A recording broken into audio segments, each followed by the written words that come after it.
Leo ifikie tu tuwagawanye watu makundi mawili, kwamba wengine ni watu wa sunna na wengine ni watu wa bid'a mathalan. Kisha ukiulizwa kwa nini hawa ni watu wa bid'a, utaje masail ambayo wanawachuoni wamekhtalifiana. Wallahi, hii ni dalili ya jahal na mtu kutofahamu. Yani wewe useme ukimuona mtu asoma kunut katika salatul fajr ni mtu wa bid'a, hadha khata.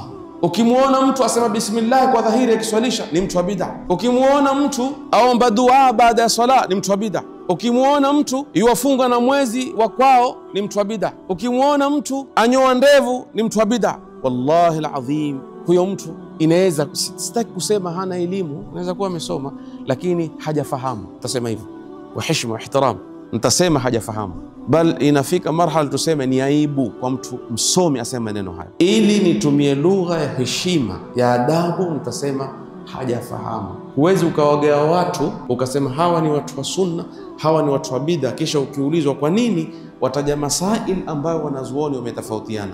Kunuti katika salatul fajri ni sunna kwa madhhabu Shafi'ia. Mtu kuvaa nguo ndefu na akiwa hana kibri ni msimamo wa jumhur ulama katika madhahib maada alhanabila. Bismillahi kwa dhahiri ni msimamo wa madhhabu Shafi'ia, na mengine mengi ambayo hatutaki kuyahesabu moja baada ya nyingine.